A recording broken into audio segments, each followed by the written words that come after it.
Welcome to IPTV. ముందుగా headlines చూద్దాం. శ్రీశైలం ఘటనపై మాజీ ఎమ్మెల్యే శిల్పా చక్రపాణిరెడ్డి ఫైర్. అటవీ అధికారులపై ఎమ్మెల్యే బుడ్డా రాజశేఖర్ రెడ్డి దాడి చేయడం హేయమైన చర్య అని వెల్లడి. ఎమ్మెల్యే బుడ్డాపై ఎస్సీ ఎస్టీ అట్రాసిటీ కేసు నమోదు చేసి అరెస్టు చేయాలని డిమాండ్. ఈ ఎన్నికల్లో కూటమి ఈవీఎంలను ట్యాంపరింగ్ చేసి అధికారంలోకి వచ్చిందన్న మాజీ మంత్రి రోజా. వచ్చే ఎన్నికల్లో జగన్ ముఖ్యమంత్రి అయ్యే వరకు కార్యకర్తలు తగ్గకూడదని వెల్లడి.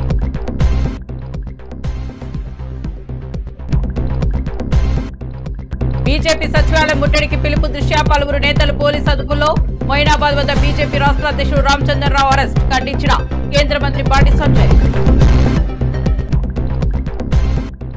సచివాలయంలో యూరియా సరఫరా లభ్యతపై అధికారులతో మంత్రి తుమ్మల సమీక్షా సమావేశం. హాజరైన వ్యవసాయ శాఖ కార్యదర్శి రఘునందన్ రావు, వ్యవసాయ శాఖ director Gopi, cooperative commissioner Surendra Mohan.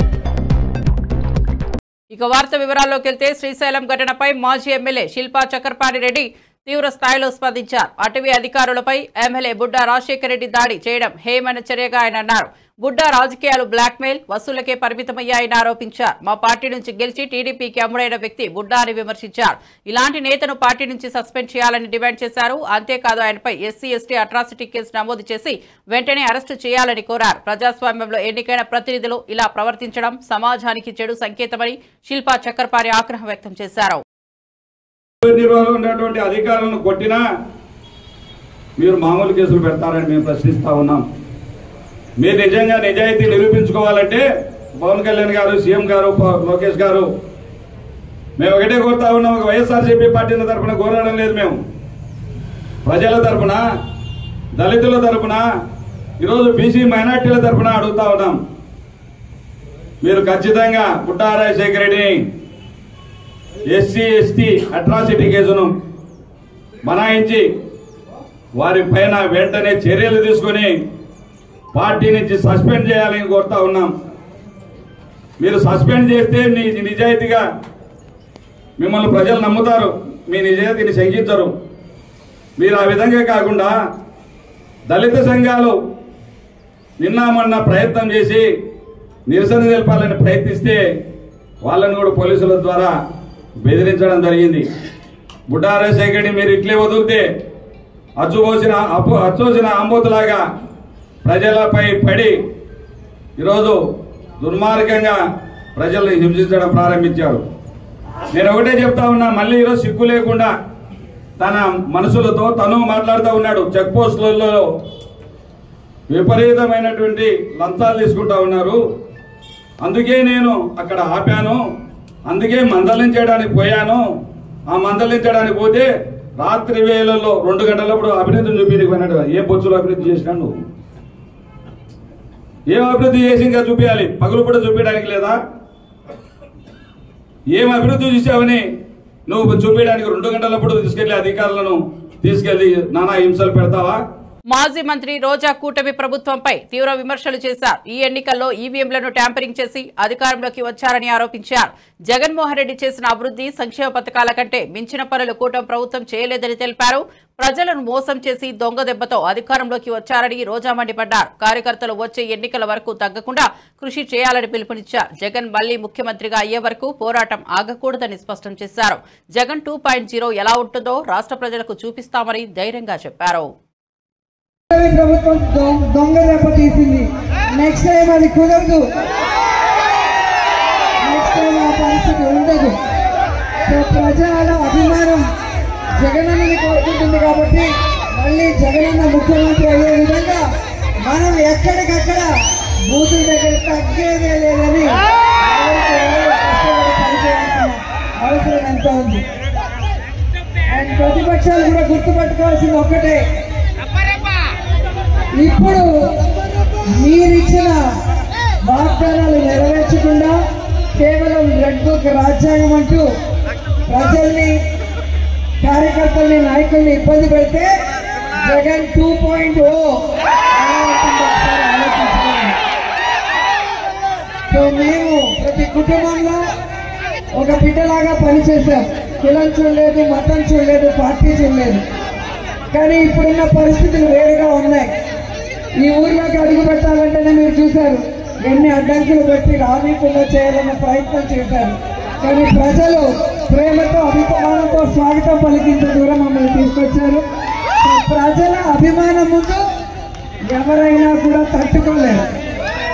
So ప్రజలు ఈరోజు ఇంత సంతోషంగా ఇక్కడికి వచ్చి మమ్మల్ని ఆశీర్వదించడం చూస్తుంటే మా అమర్ గారు రాబోయే ఎన్నికల్లో బంపర్ మెజారిటీతో గెలుస్తారు. మళ్ళీ మీ ప్రాంతాన్ని చక్కగా అభివృద్ధి కార్యక్రమాలు చేపడతారు. మీ అందరికీ కూడా అండగా నిలబడతారని మనస్ఫూర్తిగా తెలియజేసుకుంటూ, మరి దుర్గాలమ్మ పండుగ సందర్భంగా ఇక్కడికి రావటం, దుర్గాలమ్మని దర్శించుకోవడం జరిగింది. అమ్మవారి ఆశీస్సులు మీ అందరి మీద, మా అందరి మీద ఉండాలి. ఎప్పుడూ కూడా దుష్ట శిక్షణ, శిష్ట రక్షణ చేయాలని అమ్మని కోరుకుంటూ, అమ్మ ఆశీస్సులతో ప్రతి కుటుంబం సుఖంగా సంతోషంగా ఉండాలని మనస్ఫూర్తిగా ఆశీర్వదిస్తూ సెలవుస్తున్నాం. మంత్రి సత్యకుమార్ యాదవ్ వైసీపీపై ఘాటు విమర్శలు చేశారు. అధికారంలో ఉన్నప్పుడు టీటీడీ ప్రతిష్టను పూర్తిగా దిగజార్చిందని అన్నారు. టీటీడీని పార్టీ అడ్డాగా మార్చుకుని టికెట్లు అమ్ముకున్నారని ఆరోపించారు. వారు అధికారంలోకి వచ్చిన మొదటి ఏడాదిలోనే ఆస్తులను వేలం వేయాలని ప్రయత్నించారని గుర్తు చేశారు. అంతేకాదు ఫేక్ వీడియోలు సృష్టించి ప్రజలను తప్పుదోవ పట్టిస్తున్నారని విమర్శించారు. తిరుమల ప్రతిష్టతను కాపాడాల్సిన బాధ్యత నిజాలు బయటపడుతున్న కొద్దీ వైసీపీ అసలు ముఖం ప్రజల ముందు వస్తోందని స్పష్టం చేశారు. వైసీపీ అధికారంలోకి వచ్చిన మొదటి కొన్ని నెలల్లోనే టీటీడీకి సంబంధించిన ఆస్తులను వేలమేయాలని ప్రయత్నం చేసింది. టీటీడీ ఆదాయం నుండి ఇతరత్ర కార్యక్రమాలకి నిధుల్ని దారి మళ్లించింది. ఆలయాల మీద, అది కావలి కావచ్చు, లేదా రామతీర్థం కావచ్చు, అంతర్వేది కావచ్చు, విగ్రహాల మీద దాడులు, విగ్రహాలు ధ్వంసం చేయడం, రథాలను కాల్చివేయడం, దీని వెనుక ఆనాడు ఒక అధికారంలో ఉంటున్న పార్టీనే ప్రేరేపించిందని అనేక రకాల విమర్శలు వచ్చాయి. దాన్ని బట్టి అధికారంలో ఉన్నప్పుడు ఆ రకంగా చేసి, ఇప్పుడు ప్రతిపక్షంలోకి వచ్చిన తర్వాత కూడా ఆలయాల పవిత్రతను తగ్గించే ప్రయత్నం చేస్తూ ఉన్నారు. టీటీడీని వాళ్ళ పార్టీకి అడ్డాగా చేసుకుని గతంలో ఇష్టారాజ్యంగా వ్యవహరించి టీటీడీ టికెట్లను అమ్ముకొని నాణ్యతను లడ్డులో కానీ ప్రసాదంలో నాణ్యతను తగ్గించి వైసీపీ నాయకత్వం ఇవాళ మళ్ళీ ఈ రకంగా విమర్శలకు పాల్పడుతూ, అసత్య ప్రచారాలు పాడుతూ, ఫేక్ వీడియోలను సృష్టిస్తూ వాళ్ళ ప్రజల్లో అపోహలు సృష్టించి తద్వారా లబ్ధి పొందామని చూస్తున్నారు. మాజీ మంత్రి కాకాని గోవర్ధన్ రెడ్డి యూరియా కొరతపై తీవ్రంగా మండిపడ్డారు. బ్లాక్ మార్కెట్లో యూరియాను అధిక ధరలకు విక్రయిస్తున్నారని ఆరోపించారు. రైతులు ఇబ్బందులు పడుతుంటే ప్రభుత్వం మాత్రం నిశ్శబ్దంగా ఉందని విమర్శించారు. ముఖ్యంగా చంద్రబాబు ఎన్డీఏ కూటమిలో భాగస్వామిగా ఉన్న సకాలంలో యూరియా సరఫరా చేయకపోవడం రైతాంగానికి అన్యాయమని అన్నారు. ఈ పరిస్థితులకు ఎవరు బాధ్యత వహించాలనే అంశంపై సీఎం సమాధానం చెప్పాలని డిమాండ్ చేశారు. రైతుల సమస్యలపై దృష్టి పెట్టకుండా ఇతర విషయాల్లో మునిగితే ఉద్యమాలు తప్పవని హెచ్చరించారు. రైతులకు అవసరమైన ఎరువులు సకాలంలో అందించకపోతే కఠిన చర్యలు తీసుకోవాలని కాకాని గోవర్ధన్ రెడ్డి స్పష్టం చేశారు. ప్రధానమైనటువంటి పంపిణీలో కీలకమైనటువంటిది కేంద్రమే. అక్కడ ఇక్కడ కూటమి ప్రభుత్వం ఉన్నప్పుడు, మీ ప్రభుత్వమే కేంద్రంలో ఉన్నప్పుడు, రైతులకు సంబంధించి కేటాయించినటువంటి ఎరువులను తీసుకొచ్చి రైతులకు ఇవ్వాల్సినటువంటి బాధ్యత మీ మీద ఉన్నప్పుడు వాటి గురించి పట్టించుకోకుండా ఈరోజు ఖరీఫ్ సీజన్ ప్రారంభమై వరి సాగు ప్రధాన పంటగా ఈరోజు సాగు చేస్తుంటే రైతులు యూరియాకి గణనీయమైనటువంటి డిమాండ్ పెరిగినటువంటి నేపథ్యంలో ఏమాత్రం ఆలోచన చేయకుండా ప్రైవేటు వ్యక్తులకు కట్టబెట్టి డీలర్లకు దోచిపెట్టి వాళ్ళ ద్వారా మీరు ముడుపులు తీసుకుని ఈరోజు రైతులకు పాపం 200 రూపాయలు 300 రూపాయలు బస్తా మీద అదనంగా చెల్లించాల్సినటువంటి దుస్థితి ఏర్పడింది. అంటే దీనికి ఎవరు బాధ్యత వహించాలి అనేటువంటిది చంద్రబాబు నాయుడు గారు రైతాంగానికి సమాధానం చెప్పాల్సినటువంటి అవసరం ఉంది. ఈరోజు పాపం పడిగాపులు కాస్తున్నారు, ఎండలో క్యూలో నిలబడుతున్నారు, వర్షాలు తడుస్తున్నారు. బీజేపీ సచివాలయం ముట్టడికి పిలుపు రాష్ట్రంలో ఉద్రిక్తతలకు దారితీసింది. ఈ నేపథ్యంలో పలువురు బీజేపీ నేతలను పోలీసులు అరెస్ట్ చేశారు. మొయినాబాద్ వద్ద పార్టీ రాష్ట్ర అధ్యక్షుడు రామచంద్రరావును అదుపులోకి తీసుకున్నారు. ఆయనతో పాటు ఇతర నేతలపై కూడా పోలీసులు చర్యలు చేపట్టారు. సచివాలయం వద్ద భారీగా పోలీసులు మోహరించి నిరసన ర్యాలీలను అడ్డుకున్నారు. దీంతో చిన్నపాటి ఉద్రిక్తతలు చోటు చేసుకున్నాయి. ప్రభుత్వ వైఫల్యాలపై ప్రజలకు అవగాహన కల్పించేందుకు ఈ ముట్టడి పిలుపునిచ్చిందని బీజేపీ స్పష్టం చేసింది. అయితే పోలీసులు అనుమతి లేని ఈ కార్యక్రమాన్ని అడ్డుకోవడంతో పరిస్థితి మరింత వేడెక్కింది. రాష్ట్ర వ్యాప్తంగా బీజేపీ కార్యకర్తలు అరెస్టులపై నిరసనలు వ్యక్తం చేస్తున్నారు.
మంత్రి ఆనం రామనారాయణ రెడ్డి ప్రతిపక్షంపై ఆగ్రహం వ్యక్తం చేశారు. రాజకీయ లబ్ధి కోసం దేవుడిని సైతం దూషించడం సిగ్గుచేటని విమర్శించారు. మేము అధికారంలో ఉన్నా ప్రతిపక్షంలో ఉన్నా ఇలానే ప్రవర్తించలేదని గుర్తు చేశారు. ఇలాంటి ప్రతిపక్షాన్ని ఎప్పుడూ చూడలేదని ఆగ్రహం వ్యక్తం చేశారు. ప్రజల విశ్వాసాలను భక్తి భావాలను కించపరచడం సమాజానికి హానికరమని వ్యాఖ్యానించారు. దేవుడిపై రాజకీయాలు ఆడే ప్రతిపక్షాన్ని ప్రజలు తగిన సమయంలో గుణపాఠం చెబుతారని తెలిపారు. భావోద్వేగాలను రెచ్చగొట్టే ప్రయత్నాలు ప్రజాస్వామ్య విలువలకు విరుద్ధమని స్పష్టం చేశారు. పూజించేటువంటి దైవం మీద ఇవాళ ప్రతిపక్షాలు చేసే ఆరోపణలకి సమాధానం చెప్పాల్సిన పరిస్థితి. రాజకీయ ప్రయోజనాల కోసం, నీ స్వార్థ రాజకీయం కోసం, కేవలం నీ రాజకీయ పార్టీ మనుగడను కాపాడుకోవడం కోసం ఇవాళ దేవుడిని సైతం నువ్వు వదిలిపెట్టకుండా ఒక సైకోలాగా ఇవాళ ఆనందం పొందడానికి దేవుణ్ణి కూడా దూషించే పరిస్థితి వచ్చింది మీకు. కాంగ్రెస్ నేత జగ్గారెడ్డి మంత్రి కేటీఆర్ పై తీవ్ర విమర్శలు గుప్పించారు. 10 ఏళ్లు మంత్రిగా ఉన్న రాజకీయ పరిపక్వత రాలేదని ఎద్దేవా చేశారు. తెలంగాణ ఇచ్చిన కాంగ్రెస్ ను ఇప్పుడు చిల్లర పార్టీగా మాట్లాడడం కేటీఆర్ దురహంకారమని అన్నారు. కాంగ్రెస్ త్యాగాల పార్టీ అయితే కల్వకుట్లది డ్రామాల కుటుంబమని విమర్శించారు. వారి తాత బతికి ఉన్న కేటీఆర్ వ్యాఖ్యలు విని తిడతారని వ్యాఖ్యానించారు. తెలంగాణ సాధనలో కాంగ్రెస్ చేసిన త్యాగాలను ప్రజలు మర్చిపోలేదని జగ్గారెడ్డి స్పష్టం చేశారు. కేటీఆర్ మాటలు ప్రజలకు పెద్దగా ప్రభావం చూపవని, కాంగ్రెస్ తన బలంతో మరోసారి ప్రజల మద్దతు సాధిస్తుందని ధీమా వ్యక్తం చేశారు. అతను మాటలు దొరుకుతున్నాయి అనేది నాకు ఇక్కడ కనబడుతున్నది. నేను వీడియో ఆయన చూసిన, కేటీఆర్ వీడియో చూసిన, పదే 4 సార్లు చూసిన వీడియోని. ఒక బాధ్యత గల నాయకుడు ఒక బాధ్యత గల ఒక ప్రతిపక్ష నాయకుడు కొడుకు కేసీఆర్ కొడుకు కేటీఆర్ ఒక బాధ్యతాపరంగా మాట్లాడాల్సిన మాటలు కాకుండా ఇప్పుడు కేటీఆర్ మాటలు ఎవరు సమర్థిస్తారు? కాంగ్రెస్ పట్ల ఆ రకమైన విమర్శలు చేస్తే తెలంగాణ ప్రజలు, దేశ ప్రజలు ఎవరు కూడా ఒకవేళ కేటీఆర్ తాత వాళ్ళ తాతనో వాళ్ళ అమ్మనో వాళ్ళ నాయనమ్మనో బతికి ఉండి వాళ్ళని అడిగితే కూడా వాళ్ళు తిడతారు కేటీఆర్. అదే వీళ్ళు త్యాగాలు చేసి వచ్చిన వాళ్ళు కాదు కదా, వీళ్ళంతా ఆర్టిస్టులు, డ్రామా ఆర్టిస్టులు, ఇదంతా డ్రామా ఆర్టిస్టులు. ఇప్పుడు తెలంగాణ రాష్ట్రం కోసం ఇది సిద్దిపేట, ఖమ్మం జైలు, తర్వాత నిమ్స్కి తీసుకొచ్చిండు. నన్ను ఎన్ని రోజులు అనుకున్నావు నిరాహార దీక్ష, తిండి తినకుండా? కేసీఆర్ గారు 4 రోజులు, 5 రోజులు, 10 రోజులు అన్నం లేకుండా ఉండగలుగుతాడు అట్లంటే? అది సాధ్యమా? మాకే కాదు, ఇంత వయసులో మనతోటే కాదు. అంటే వాదము అట్లా, తెలంగాణ వాదము, తెలంగాణ ప్రజలు ఎట్లా దీక్ష చేసినా, తినుకుంటే దీక్ష చేసినా యాక్సెప్ట్ చేసిన రోజులు అవన్నీ. ఎందుకంటే కారణం ఏంటంటే, బలమైన కారణం ఏంది, రాష్ట్ర విభజన జరగాలని. అట్లా మా కాంగ్రెస్ లీడర్ మొత్తం ఆడనే ఉన్నారు. మా జానారెడ్డి గారికి స్టార్ట్ చేస్తే ఎంటైర్ కాంగ్రెస్ అంతా ఆడనే ఉన్నది. లేవకో కేసీఆర్ లేవకో, ఎందుకంటే వాళ్ళకంటే ముఖ్యం మా వాళ్ళకి ఎక్కువ ఉండే కదా. రాష్ట్రం తీసుకురావాలి, తావాలి అని కాంగ్రెస్ లేదే కదా. ఆయన దీక్ష మొత్తం కాంగ్రెస్ డిజైనే.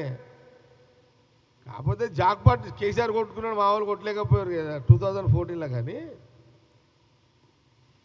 సరే ఏదైనా కానీ రాష్ట్రం కావాలనుకున్నారు, వచ్చింది. ఏమవుతుంది ఏంది, ఈ రాష్ట్రం వచ్చింది. ఇప్పుడు దగ్గర కేసీఆర్ పుణ్యమని 7 లక్షల కోట్ల అప్పు అయితే చేసారు.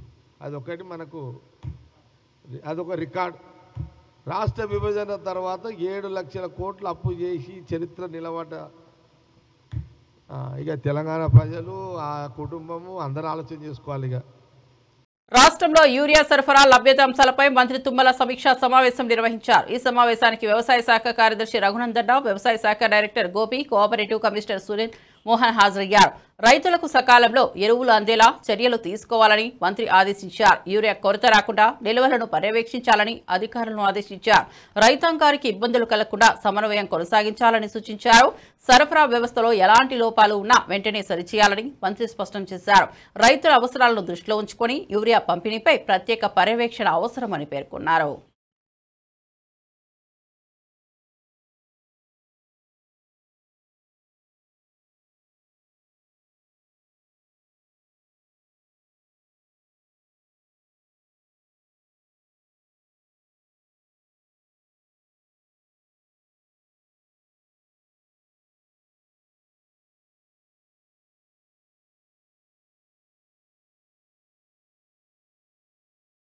తిరుమల శ్రీవారిని పలువురు ప్రముఖులు దర్శించుకున్నారు. రాష్ట్ర మంత్రి డోలా బాల వీరాంజనేయ స్వామి ప్రత్యేక పూజల్లో పాల్గొన్నారు. సుప్రీంకోర్టు న్యాయమూర్తి సంజయ్ కరోల్ దంపతులు స్వామివారి ఆశీర్వాదం పొందారు. అలాగే భారత చైతన్య యువజన పార్టీ అధ్యక్షుడు బోడే రామచంద్ర యాదవ్ కూడా దర్శనానికి హాజరయ్యారు. వీరందరికీ తిరుమల దేవస్థానం అధికారులు సత్కారం చేశారు. భక్తులతో నిండిన ఆలయ ప్రాంగణంలో ఆధ్యాత్మిక వాతావరణం నెలకొంది. శ్రీవారి సేవలతో తాము ఆనందభరితులయ్యామని ప్రముఖులు తెలిపారు. తిరుమలలో వీఐపీ దర్శనంతో భక్తుల రద్దీ మరింత పెరిగింది.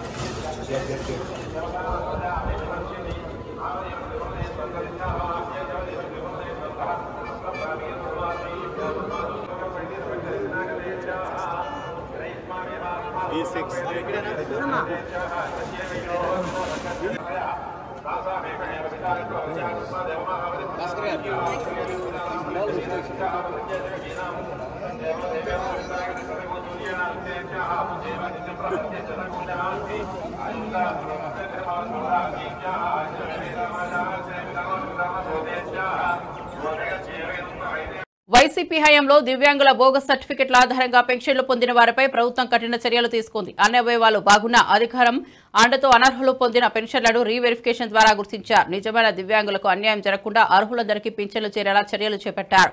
అనర్హుల పింఛన్లు తొలగించడంతో భవిష్యత్తులో కొత్త పెన్షన్ల మంజూరు సులభమవుతుందని అధికారులు తెలిపారు. సీఎం ఆదేశాల మేరకు రీవెరిఫికేషన్ పూర్తి చేసి పారదర్శక విధానంలో ముందుకు సాగుతున్నట్లు స్పష్టం చేశారు. ఈ చర్యతో అసలైన దివ్యాంగులకు మరింత న్యాయం జరుగుతుందని ప్రభుత్వం నమ్ముతోంది. డిజబిలిటీ పెన్షన్స్ తీసుకుంటున్నారనే విషయము వెలుగులోకి వచ్చింది. అప్పుడు గౌరవ ముఖ్యమంత్రి గారు ఇది ఎంతవరకు కరెక్ట్ అన్నది ఒక విశ్లేషణ చేయమంటే, వికలాంగుల పెన్షన్ గత 5 సంవత్సరాల్లో సుమారు 2,07,000 మంది కొత్త మందికి ఇవ్వడం జరిగింది. అంతకు ముందు ఉన్నటువంటి నెంబరు 6 లక్షలు. 15 సంవత్సరాలుగా 6 లక్షలు ఉంటే కేవలం 5 సంవత్సరాల్లోనే 2,10,7,000 పెన్షన్స్ కొత్తగా ఇవ్వడం జరిగింది. ఎందుకు అలాగే ఇవ్వడం జరిగింది అనేది విశ్లేషణ చేయగా, చాలా అనర్హులకి గత పరిపాలనలో అనర్హులకి చాలా మందికి పెన్షన్స్ వికలాంగుల పెన్షన్ సర్టిఫికేట్స్ ఇవ్వడం జరిగింది అనేది వెలుగులోకి రాగా, మేము మొత్తం అన్ని సర్టిఫికేట్స్ ని కూడా వెరిఫై చేయమని గౌరవ ముఖ్యమంత్రి గారు ఆదేశాలు ఇవ్వడం జరిగింది. చాలా పారదర్శకంగా, అంటే ఎవరైతే హెల్త్ పెన్షన్స్ ఉన్నాయో వాళ్ళ ఇంటికి డాక్టర్ వెళ్లి వెరిఫికేషన్ చేయడం జరిగింది. ఎందుకంటే 9 months ప్రాసెస్ ఇది, ఈ రోజు చేసింది కాదు. సుమారు 9 నెలలుగా దీని ప్రాసెస్ ఇనిషియేట్ చేశారు. ఎక్కడా కూడా అధికారులకి గాబరా పెట్టలేదు, లేకపోతే అధికారులకి ప్రెజర్ పెట్టలేదు. చాలా పారదర్శకంగా, చాలా ట్రాన్స్పరెంట్ గా చెప్పడం జరిగింది. ముందుగా ఈ వికలాంగులకి పలానా రోజు ఇక్కడ వెరిఫికేషన్ కి మీకు స్లాట్ ఓపెన్ చేశాము, ఆ స్లాట్ కి మీరు అటెండ్ అవ్వాలని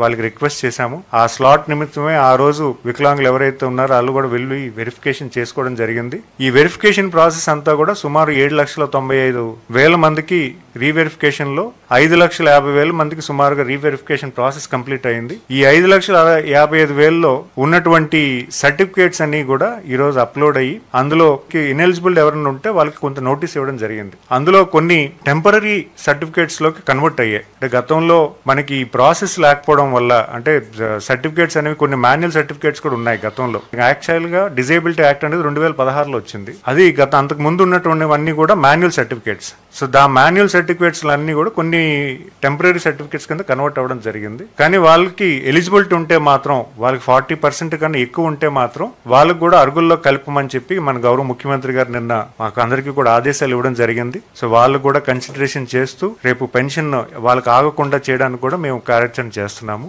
గుప్పించారు. ప్రభుత్వ రంగ సంస్థలో నిండా ముంచి దేశ సంపదను ఇద్దరు గుజరాతీ బాసులు అదానీ అంబానీలకే దోచిపెట్టారని ఆరోపించారు. రష్యా నుంచి పెట్రోల్ దిగుమతులతో లాభం ప్రజలకు కాకుండా వారికే చేరిందని అన్నారు. కేంద్ర బీజేపీ ప్రభుత్వం దేశ ప్రజలపై భారం మోపి పెద్ద వ్యాపారవేత్తలకు మేలు చేస్తోందని విమర్శించారు. సాధారణ ప్రజల జీవన ప్రమాణాలను దెబ్బతీసే విధానాలు అమలు అవుతున్నాయని ఆగ్రహం వ్యక్తం చేశారు. ఆర్థిక వ్యవస్థను కొంతమందికే కట్టబెట్టడం ప్రజాస్వామ్యానికి హానికరమని బీఆర్ఎస్ నేతలు హెచ్చరించారు. ప్రజలు దీనిపై అప్రమత్తంగా ఉండాలని పిలుపునిచ్చారు. ఒక్కొక్క బ్యారెల్ మీద డిస్కౌంట్ తోని భారత్ రష్యన్ ఆయిల్ని ఇంపోర్ట్ చేసుకుంది. తద్వారా ఏం జరిగింది అంటే, ఆనాడు దేశ ప్రజలకు చెప్పింది ఏంటంటే 2022లో డిస్కౌంటెడ్ ప్రైస్కి రష్యా నుంచి క్రూడ్ ఆయిల్ భారత్ ఇంపోర్ట్ చేసుకుంటే, ఇక్కడున్నటువంటి వినియోగదారులు పెట్రోల్ డీజిల్ మీద ఏదైతే మన వినియోగదారులు ఉన్నారో భారతదేశం సంబంధించిన మన ప్రజలు, వాళ్ళకి రిలీఫ్ ఉంటుంది. పెట్రోల్ డీజిల్ ప్రైజుల మీద కట్ ఉంటుంది రేటు, మనకు పెద్ద ఎత్తున రిలీఫ్ ఉండబోతుందని చెప్పి వాళ్ళు ప్రచారం చేశారు.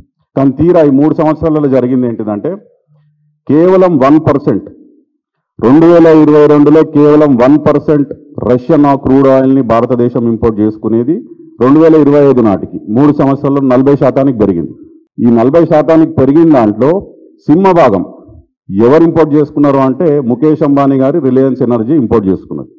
ముఖేష్ అంబానీ గారి రిలయన్స్ ఎనర్జీ దాదాపు ఈ సంవత్సరం 77 మిలియన్ బ్యారెల్స్ ఇప్పటివరకు ఇంపోర్ట్ చేసుకుంది. ఈ జనవరిలో, మొన్న 6 నెలల ముందు జనవరిలో ఇంకో 10 సంవత్సరాలకు ఒక టర్మ్ అగ్రిమెంట్ కూడా రష్యాతో చేసుకోవడం జరిగింది ముఖేష్ అంబానీ గారు రిలయన్స్ ఎనర్జీస్. తద్వారా ఏం జరిగింది అంటే అమెరికా ప్రభుత్వం 50% ట్యాక్స్ ఇండియా మీద మోపితే $50 బిలియన్ అంటే మన భారతదేశం యొక్క బడ్జెట్ 50 లక్షల కోట్లు ఉంటే 5 లక్షల కోట్లు అంటే 10%. మన భారతదేశం యాన్యువల్ బడ్జెట్లో 10% మన భారతదేశానికి సంబంధించిన ఎక్స్పోర్ట్స్ మీద భారం పడబోతుంది. ఇది నేను చెప్పే మాట కాదు, ప్రభుత్వము అధికారికంగా పార్లమెంట్లో చెప్పింది. భారత ప్రభుత్వం జితిన్ ప్రసాద్ గారు కామర్స్ మినిస్టర్గా పార్లమెంట్కి చెప్పినటువంటి లెక్క ఇది. అయితే ఇందులో నేషనల్ న్యూస్లో కూడా వచ్చినాయి ఇవి. ఈ అంబానీ రిలయన్స్ కంపెనీ ఏదైతే ఇంపోర్ట్ చేసుకుందో 77 మిలియన్ బ్యారెల్స్ ఈ సంవత్సరం, తర్వాత 10 సంవత్సరాలకు సంబంధించి ప్రతిరోజు 5 లక్షల barrels of Russian crude oil import చేసుకొని ఆ క్రూడ్ ఆయిల్ని ఇక్కడ ఇండియాలో రిఫైన్ చేసి మళ్ళా మన వినియోగదారులకు కాదు, బయట దేశాలకు, యూరోపియన్ దేశాలకు, ఏషియాలో ఇతర దేశాలకు ఎక్స్పోర్ట్ చేస్తుంది రిలయన్స్ కంపెనీ. తద్వారా వాళ్ళకు వచ్చిన లాభం ఏంది అంటే ఈ 3 సంవత్సరాలలో $16 బిలియన్, అక్షరాల 1,50,000 కోట్లు, 1,50,000 కోట్లు రిలయన్స్ కంపెనీ. ఇంకో కంపెనీ ఉంది నయారా ఎనర్జీస్. ఈ 2 సంస్థలు కలిసి, అందులో సింహభాగం రిలయన్స్దే, వాళ్ళు చేసుకున్నటువంటి ప్రాఫిట్ 1,50,000 కోట్లు. కొన్ని దేశ ప్రజలకు ఏమన్నా లాభం జరిగిందా ఈ డిస్కౌంటెడ్ ప్రైస్కి క్రూడ్ ఆయిల్? వైసీపీ సీనియర్ నేత పెద్దిరెడ్డి కూటమి ప్రభుత్వంపై తీవ్ర ఆగ్రహం వ్యక్తం చేశారు. ఈ ప్రభుత్వం చాలా కక్షపూరితంగా వ్యవహరిస్తోందని ఆరోపించారు. గతంలో చంద్రబాబు అరెస్ట్ అయినప్పుడు ఇదే జైల్లో ఆయనకు మర్యాదలు కల్పించారని గుర్తు చేశారు. కానీ ఇప్పుడు జగన్మోహన్ రెడ్డిని ఉద్దేశపూర్వకంగా అవమానించారని విమర్శించారు. అధికార అహంకారంతో ఇలాగే వ్యవహరిస్తే ప్రతిఫలం అనుభవించక తప్పదని హెచ్చరించారు. రాజకీయాల్లో ప్రతీకార ధోరణి రాష్ట్రానికి మేలు చేయదని వ్యాఖ్యానించారు. ప్రజాస్వామ్యం పరిరక్షణ కోసం ఇలాంటి చర్యలను ప్రజలు ఖండించాలన్నారు. జగన్పై జరుగుతున్న వ్యవహారం వెనుక కుట్రలు ఉన్నాయని పెద్దిరెడ్డి స్పష్టం చేశారు. గతంలో నేను వచ్చినప్పుడు మీడియా పాయింట్ ఎక్కడున్నది, ఈరోజు మీడియా పాయింట్ ఎక్కడుంది? ఈ బ్యారికేడ్స్ అన్నీ గతంలో ఉన్నాయా లేదా? ఇవి చూస్తేనే అర్థమవుతుంది ఎంత కక్ష సాధింపుగా వ్యవహారం చేస్తూ ఉంది ఈ ప్రభుత్వం అని చెప్పి. తప్పనిసరిగా ఇంత కక్షపూరితంగా వ్యవహారం చేసే చంద్రబాబు నాయుడు ఈ రాష్ట్రంలో రాష్ట్ర ప్రజలకు అందరికీ కూడా తెలిసే విధంగా నేను తెలియజేస్తా ఉన్నాను. చంద్రబాబు నాయుడు అధికారంలో ఉండి ఈ విధంగా వ్యవహారం చేస్తే గతంలో ఆయన అరెస్ట్ అయినప్పుడు కానీ ఆ తర్వాత కానీ ఆయనకు ఏ విధంగా ఇక్కడ ఇదే జైల్లో మర్యాదలు జరిగాయి, ఈరోజు ఏ విధంగా ఇంత కక్షపూని వ్యవహారం చేస్తూ ఉన్నారు. జైలు సిబ్బంది కానీ బయట పోలీసులు కానీ అందరూ కూడా చాలా కక్షపూరితంగా వ్యవహారం చేస్తూ ఉన్నారు. ఇది ఒక ప్రభుత్వం చేయాల్సింది కాదు, కానీ ఈ ప్రభుత్వం చేస్తూ ఉంది. దీనికి తప్పనిసరిగా ప్రతిఫలం తీర్చుకోక తప్పదని చెప్పి తెలియజేస్తా ఉన్నాను. బీహార్ రాష్ట్రం గయాలో ప్రధాని నరేంద్ర మోదీ భారీ బహిరంగ సభలో పాల్గొన్నారు. ఈ సందర్భంగా 13,000 కోట్ల అభివృద్ధి పనులకు శంకుస్థాపన చేసి ప్రారంభోత్సవం నిర్వహించారు. గయా ఢిల్లీ మధ్య అమృత్ భారత్ ఎక్స్ప్రెస్ రైలును జెండా ఊపి ప్రారంభించారు. అలాగే వైశాలి కోడెర్మా వద్ద బౌద్ధ సర్క్యూట్ రైలును కూడా ప్రారంభించారు. ఈ ప్రాజెక్టులు బీహార్ రాష్ట్ర అభివృద్ధికి పర్యాటకానికి ఊతమిస్తాయని ప్రధాని పేర్కొన్నారు. బౌద్ధ వారసత్వ దేశాలకు మరింత కనెక్టివిటీ లభిస్తుందని తెలిపారు. మోదీ పర్యటనతో గయాలో ప్రజలు భారీగా తరలివచ్చి ఉత్సాహం వ్యక్తం చేశారు. ఈ అభివృద్ధి పథకాలతో బీహార్ కొత్త దశలోకి అడుగు పెడుతుందన్నారు.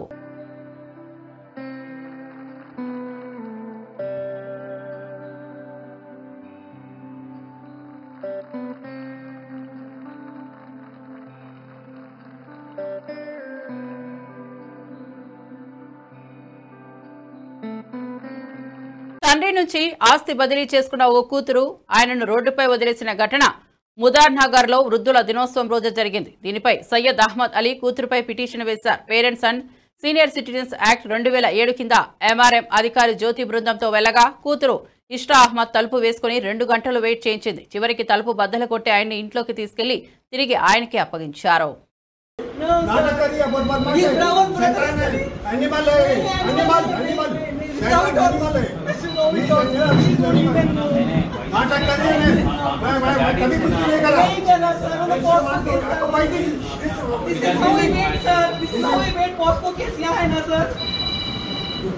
पोस्को केस डाले ना sir, sorry MSc, this is Osmania, उसमें एमएससी बात ना सर.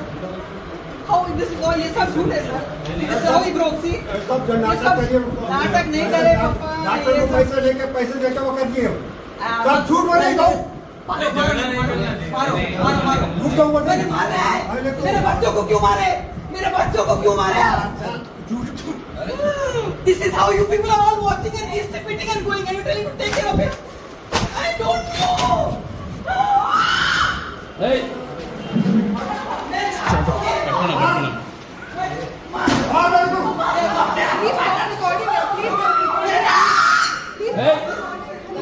బులెటిన్ ముగించే ముందు హెడ్లైన్స్ మరోసారి చూద్దాం. శ్రీశైలం ఘటనపై మాజీ ఎమ్మెల్యే శిల్పా చక్రపాణి రెడ్డి ఫైర్. అటవీ అధికారులపై ఎమ్మెల్యే బుడ్డా రాజశేఖర రెడ్డి దాడి చేయడం హేయమైన చర్య అని వెల్లడి. ఎమ్మెల్యే బుడ్డాపై ఎస్సీ ఎస్టీ అట్రాసిటీ కేసు నమోదు చేసి అరెస్టు చేయాలని డిమాండ్. ఈ ఎన్నికల్లో కూటమి ఈవీఎంలను ట్యాంపరింగ్ చేసే అధికారంలోకి వచ్చిందన్న మాజీ మంత్రి రోజా. వచ్చే ఎన్నికల్లో జగన్ ముఖ్యమంత్రి అయ్యే వరకు కార్యకర్తలు తగ్గకూడదని వెల్లడి.